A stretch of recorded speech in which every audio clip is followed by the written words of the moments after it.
많은 자유한국당 의원들에게 강력한 규탄 행동들을 했던 대진현이 무슨 이유로 같은 길을 걷고 있는 윤소아 의원에게 협박 택배를 보낸단 말입니까?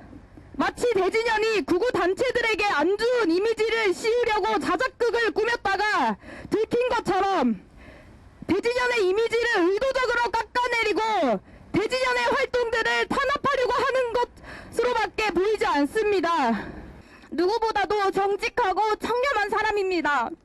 누구보다도 민중과 국민을 사랑하는 사람입니다.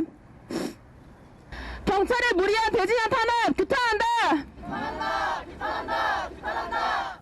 국회의원 신분을 떠나서 그 어떠한 경우에도 폭력과 테러 행위는 인정될 수 없는 행위입니다. 경찰은 철저한 수사를 진행할 것을 요구합니다.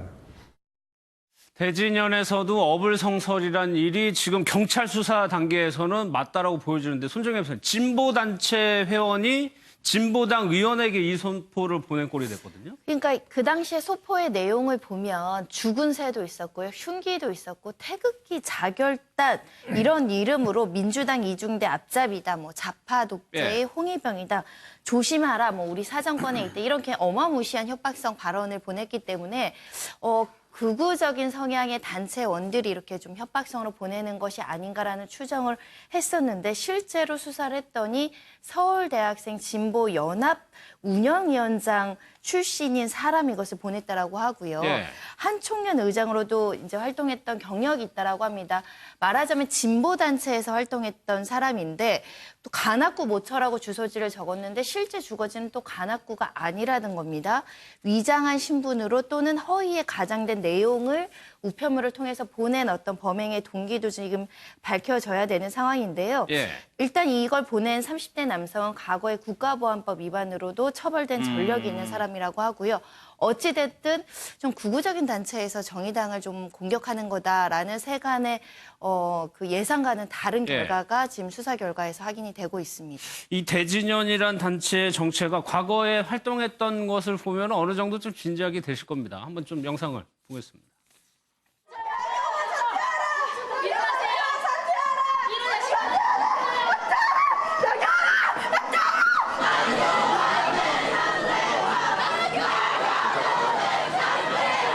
미쓰비시 전범기업이 하루빨리 무릎 꿇고 강제징용 노동자들과 조선인들 우리 국민들에게 사죄하는 그날까지 이 투쟁 멈추지 않을 겁니다. 미쓰비시 대한민국의 천만 촛불의 힘으로 세운 문재인 정부를 최근 후지TV는 어떤 방송을 했습니까? 논설위원을 불러서 지금 한일 관계 해결이 문재인의 해임밖에 답이 없다는 낭설을 뱉었습니다. 후지TV 서울지국은 당장 폐쇄하고 이 땅을 떠나십시오. 후지TV 한국지문 폐쇄하라! 뭐 일본 관련 집회야 뭐 그렇다 치더라도 가장 대표적인 게 김정은을 환영한다고 해서 꽃술을 흔들어서 논란이 된 적이 있는데 편지를 보낼 때 태극기 자결단이라는 표현을 썼거든요. 태극기 자결단이라고 해요. 태극기 자결단. 그러니까 아주 극우 단체인 것처럼 해서 거기다 죽은 새도 보내고 흉기도 같이 넣어서 한 거는. 그러니까 이것만 보면은 지금 광화문의 태극기 부대를 자연스럽게 연상시킬 수밖에 없는 거잖아요. 그러니까 저 뭐 반관계 아니냐, 어떻게 보면 상대방을 속이려고 반대로 행동한 거 아니냐 이런 생각이 드는 거죠. 그러니까 윤소아 의원을 비난하기 위한 게 아니라 그 극우 우리나라 뭐 태극기 드신 분이라든가 여러 가지 분노하시는 우파 세력을 어떻게 보면 대신해서 그런 행동을 함으로써 그 우파에 대한 비난 여론을 더 높이기 위한 그렇게 해서 뭐 어떻게 보면 반관계를 쓴 거 아니냐. 그래서 그 동안의 행태를 보면은 뭐 김정은 환영할 때 꽃술도 흔들고 또 나경원 의원 또 반민 투기 망언했다고 나경원 의원 사무실 가서 기습 시위도 했잖아요. 그리고 미쓰비시 가서 연자 농성도 하고 한 거 보니까 저 대학생 진보연합이라는데 이번에 그 체포됐고 구속영장 청구된 유모 씨 보니까 나이가 35살이거든요. 나이가 35살인데 어떻게 대학생 진보연합에 들어가 있죠? 대학생 모임이 아니라 저 아저씨 진보연합이면 또 모르겠어요. 그러니까 뭔가 좀 조작된 이런 냄새가 많이 납니다. 앞으로 뭐 수사 결과 또 재판해서 결과가 더 드러나겠지만 지금 뭐 진보 단체나 윤소아 의원도 이거는 좀 당혹스러운 것 당혹스러운 같아요. 거죠. 오히려 자기 같은 편이 자기를 공격한 게 되니까 이거 짜고 한 거 아니냐. 오히려 거꾸로 좀 몰리는 그런 형편인데 앞으로 좀 더 수사가 좀 진행돼야지 좀 드러나지 않겠느냐. 단 이제 대학생 진보연합은 오히려 그 프레임에 자꾸 엮어서 조작했다. 공안 정국을 몰고 가고 있다 하는데 지금 뭐 정권에서 지금 경찰이 공안 정국으로 몰러 갈 일은 없거든요. 그래서 네. 조금 설득력이 없다 이렇게 볼 수 또 있겠습니다. 이 단체가 뭐 그렇게 큰 단체도 아니고 네. 굳이 그렇게까지 할 필요가 있을까 싶은데 알겠습니다. 김성태 의원 관련해서 검찰의 공소장이 공개가 됐는데 오늘 김 의원이 기자회견을 통해서 정면으로 반박을 했습니다. 좀 영상을 보겠습니다.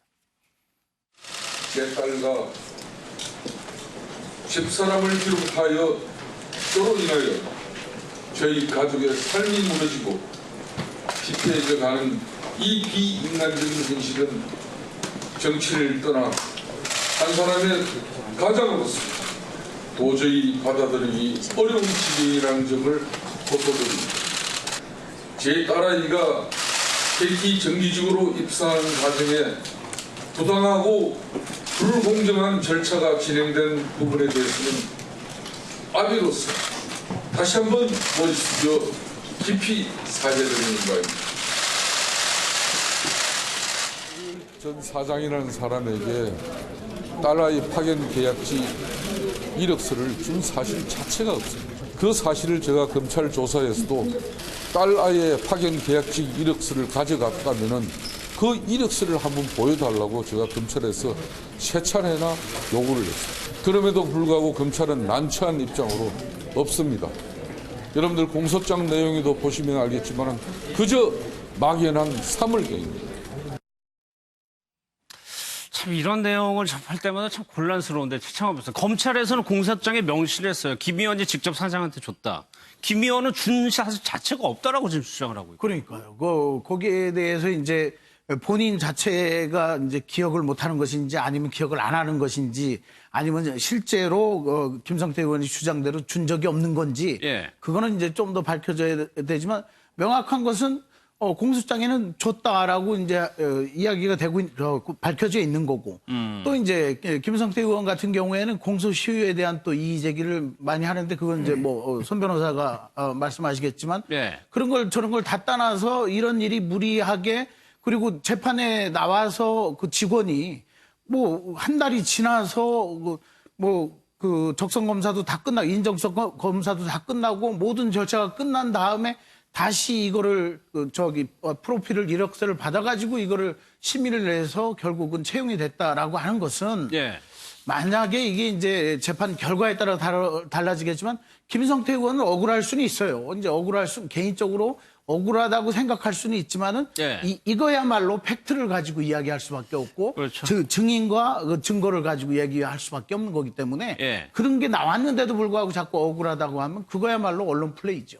그렇다면 또 국민들을 또 기만한 게 되는 거죠. 그렇죠. 이거 정반대 얘기입니다. 그러면 손정임 선생 공소시효 관련해서 문준용 씨 예를 들면서 공소시효 지난 거를 왜 하냐고 아까 얘기를 했거든요. 근데 이게 지금 계약직으로 입사를 했다가 정기직으로 이제 바뀌는 과정 두 과정이 있는데 지금 기소된 부분은 계약직으로 입사된 것은 기소의 대상이 아니고 예. 공소장에 이게 포함된 것은 범행의 경위를 설명하는 과정에서 그 경위를 설명하는 그 정도로 제가 적시되어 있다라고 보고요. 실제로 뇌물죄의 적용 대상이 된 것은 정규직을 전환할 그 시점에 부당하게 어떤 여러 가지 채용 절차를 어기면서 업무상 대가 관계가 있었다. 그리고 KT 직원들의 진술을 통해서 그 당시에 국정감사 증인 채택과 관련해서 예, 이석채 전 회장의 증인으로 서는 부분과 관련해서 무마해주는 업무상 대가 관계로 취직을 시켜준 것이다.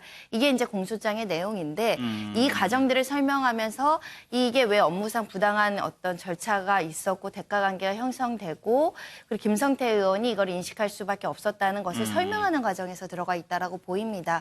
다만 김성태 의원이 주장하는 것은 공소장 일본주의라는 개념이 있는데 공소장에 불필요한 게 너무 많이 들어가면 그 기소 사실과 관련되지 않은 과거의 사실이 너무 많이 적시가 되면 재판부가 선입견을 가질 수 있잖아요. 예, 예. 무죄 추정의 원칙이 어긋날 수 있기 때문에 유죄의 선입견을 가질 만한 부가적인 사실관계는 가급적 쓰지 말라는 게 일본주의 원칙인데 그 주장을 하는 겁니다. 2011년 건 아예 공소시효도 지났는데 굳이 왜 그 내용까지 적시하고 더군다나 부인하고 있는 사실관계죠.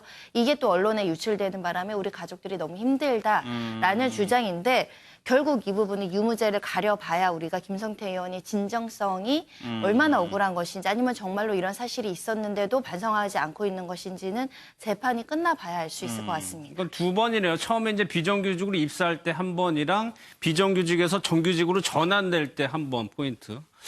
이건 재판을 좀 봐야 될 것 같습니다. 알겠습니다.